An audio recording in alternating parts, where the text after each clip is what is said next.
जय हिंद फ्रेंड्स, कैसे हैं आप सब। तो देखिए, रूस के पास जो डेड हैंड सिस्टम है ना, उसकी वजह से जो है नाटो और जो अन्य अमेरिकी अमेरिकी सहयोगी हैं, वो रूस पर किसी प्रकार से डायरेक्ट हमला करने से या सामूहिक गठन कोई गतिविधि करने से कतरा रहे हैं। वो जो है सिर्फ पीछे पीछे जो है यूक्रेन को सहायता प्रदान कर रहे हैं, फाइनेंशियल सपोर्ट कर रहे हैं, कुछ हथियार दे रहे हैं, लेकिन डायरेक्ट जो है कोई भी युद्ध में डायरेक्ट रूस से भिड़ने से बच रहा है। तो रूस के पास यह जो महाविनाशकारी डेड हैंड सिस्टम है ना, यदि रूस के सभी अधिकारी मारे भी जाते हैं किसी युद्ध में, तो भी यह इस प्रकार के ऑटोमेटिक सिस्टम से लैस है कि यह एक जो है अचानक लॉन्च होगा और 1600 से ज़्यादा परमाणु मिसाइलें जो है बरसा देगा पूरी दुनिया पे। और पूरी दुनिया की जो स्थिति होगी वो तो आप समझ ही रहे हैं। जो बच भी जाएंगे वो रेडिएशन से मारे जाएंगे, और जो रेडिएशन से बच जाएंगे वो ग्लोबल वार्मिंग से मारे जाएंगे। तो ये आप देख रहे हैं पुतिन की जो आर्सेनल है उसमें SSC-X9 स्काईफॉल, ये अनलिमिटेड रेंज वाला एक क्रूज मिसाइल है। कैसे है पता नहीं। अब RS-28 सतन 2 जान ही रहे हैं, 15 वारहेड्स ले जा सकता है, 200 टन की मिसाइल है। YU-74 एवनगार्ड, इसके बारे में जानते हैं? यही दुनिया का पहला हाइपरसोनिक ग्लाइड सिस्टम है जिसे रशिया ने टेस्ट किया था। KH-47M2 Kinjal missile. इसके अतिरिक्त जो है पोसाइडन, जो न्यूक्लियर सबमरीन ड्रोन जैसा है एक। इसके अतिरिक्त बहुत सारे तकरीबन 6000 न्यूक्लियर वारहेड्स, इसमें से 1600 तो हमेशा एक्टिवेटेड स्थिति में रहते हैं। आपको बता दें, परमाणु हमले की स्थिति में रूस के पास दुनिया का सबसे खतरनाक सिस्टम है जिसका नाम है डेड हैंड। ये इतना खतरनाक है कि कोई भी देश रूस पर हमला करने से पहले काफ़ी विचार विमर्श करता है, उसके बाद प्लान कैंसिल कर देता है हमला करने का।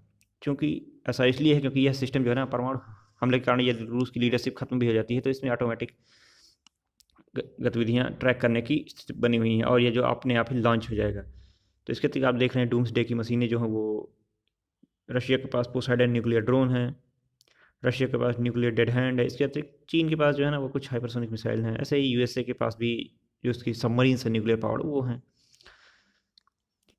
यहाँ पे एक सभी की लिस्ट दी हुई है। इसके अतिरिक्त न्यूक्लियर वॉर चेस्ट जो है, इसकी कितनी फिडिलिटी है वो आप देख सकते हैं। देखिए, डेड हैंड एक ऑटोमेटिक हथियार प्रणाली है जिसे परमाणु हमले का जवाब देने के लिए डिजाइन किया गया है। यदि रूस पर किसी समय हमला हो जाता है और रूस की सारी लीडरशिप खत्म हो जाती है, उसके सभी अधिकारी मारे जाते हैं, सभी सैन्य स्थितियाँ ठिकाने खत्म हो जाते हैं, तो ये परमाणु सिस्टम ऑटोमेटिक अपडेट हो जाता है। चूँकि इसमें बहुत सारे सेंसर्स लगे हुए हैं जो ताप, दबाव, भूकंप इत्यादि गतिविधियों को माप सकते हैं। तो रूस और यूक्रेन के बीच लगातार युद्ध जारी है। इस बीच पुतिन परमाणु युद्ध की कई बार धमकी दे चुके हैं। इतना ही नहीं, आपको बता दें कि रूस के पास जो डेड हैंड है उस पर हमने चर्चा कर ही ली।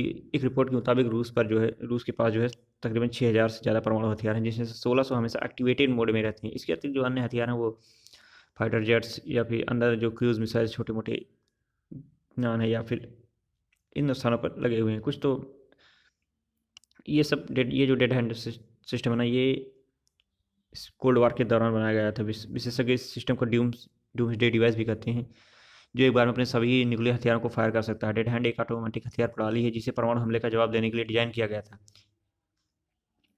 यह ऑटोमेटिक तरीके से दुश्मन को पर फायर जाता है। देखिए कैसे काम करता है। तो यह सिस्टम, तो ये न्यूक्लियर फोर्सेज है, ICBMs जो है रशिया की, आप देख रहे हैं कौन सी कहाँ पर हैं। और नीचे जो एक मैप दिया हुआ है ना, वो सीलो का है, उसके ज़मीन के अंदर जो है मिसाइल ICBM जो है इंटरकॉन्टिनेंटल बैलिस्टिक मिसाइल जो है तैनात किए जाते हैं। तो ये सिस्टम पहले वरिष्ठ सैन्य अधिकारियों के संकेत की जांच करता है। अगर सिस्टम को किसी के जिंदा होने का कोई भी प्रूफ नहीं मिलता तो ये परमाणु हमले के संकेतों की जांच शुरू करेगा, और कुछ ही समय में जो है डेड हैंड जो है हाई जो लाइटिंग होगी, प्रकाश, रेडिएशन के स्तर, भूकंप, वायु दाब इत्यादि गर्मी को पाकर परमाणु हमला करने की क्षमता रखता है और एक्टिवेट हो जाएगा। यदि हमले की पुष्टि होती है तो डेड हैंड ऑटोमेटिकली एक्टिवेट हो जाएगा। इसके एक्टिवेट होते ही सेना के जनरल स्टाफ के पहले से इंटर किए हुए जो कमांड होते हैं, जो कोऑर्डिनेट्स में फीड होगा कौन सी मिसाइल कहाँ जानी है, वो अपने आप ही साइलो के पास जाएगा और साइलो मिसाइल लॉन्च कर देगी। साइलो यही है जो नीचे आप देख रहे हैं, एक चेस्ट ढक्कन के जैसा, कैप के जैसा लगा हुआ है, जहाँ पे कुछ सोल्जर्स तैनात हैं।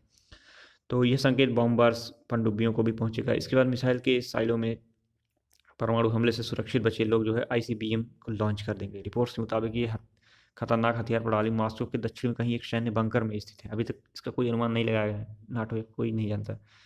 एक बार व्लादिमीर पुतिन जी जो है इसमें गए थे, अभी कुछ महीने की बात है, तो अंदर का एक जो है थोड़ा सा स्क्रीनशॉट मेरे पास था, लेकिन मैंने उसे इसमें ऐड नहीं किया क्योंकि मैं कंफर्म नहीं हूँ।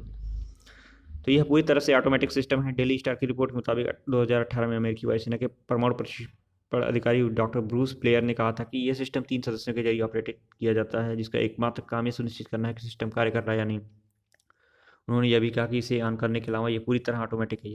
3 क्रू मेंबर, कोई हाई रैंकिंग अधिकारी नहीं होती, ये सिर्फ कुछ चेकलिस्ट फॉलो करते हैं। इस सिस्टम में इंसानों का दखल जो है वो ना के बराबर है, जो इसे परमाणु युद्ध रोकने के लिए वैध और नैतिक बनाता है। हालांकि यह सिस्टम सिर्फ संकट के समय एक्टिवेट करने के लिए बनाया गया था, लेकिन कथित तौर पर यह 2009 से ही एक्टिवेटेड है। 2011 में रूसी कमांडर सर्गेई कराकेव ने एक इंटरव्यू में कहा था कि डेड हैंड आज भी ऑपरेशन है, और उन्होंने तब कहा था कि डेड हैंड आज भी अस्तित्व में है और काम कर रहा है, ज़रूरत पड़ने पर इसे सिग्नल भेजा जा सकता है।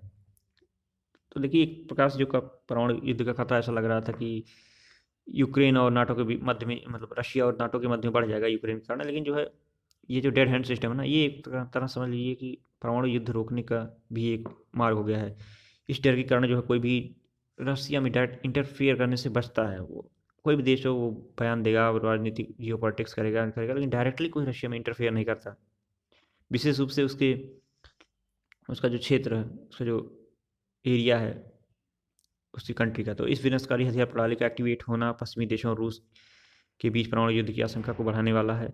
ऐसा इसलिए क्योंकि यूक्रेन के साथ युद्ध में रूस को वह कामयाबी नहीं मिली थी जिसकी उम्मीद थी। हालांकि व्लादिमीर पुतिन भी कई बार ये कह चुके हैं कि वो बहुत जल्द युद्ध को समाप्त करना चाहते हैं। कई बार रूस परमाणु युद्ध की धमकी भी दे चुका है। रूस ने अभी पिछले महीने जो है, कुछ दिन पहले जो है, ऑपरेशन थंडर का अभ्यास भी किया था, जहाँ सेना ने परमाणु युद्ध की स्थिति में जवाबी कार्रवाई की थी। आपको बता दें कि इस समय जो है नाटो के भी कुछ देश जो है परमाणु हमले की जो है जवाबी कार्रवाई कर जो है युद्धाभ्यास कर रहे हैं। तो इस प्रकार से हम देखेंगे कि जब तक डेड हैंड सिस्टम है रशिया के पास, तब तक तो ऐसी स्थिति तो नहीं होगी।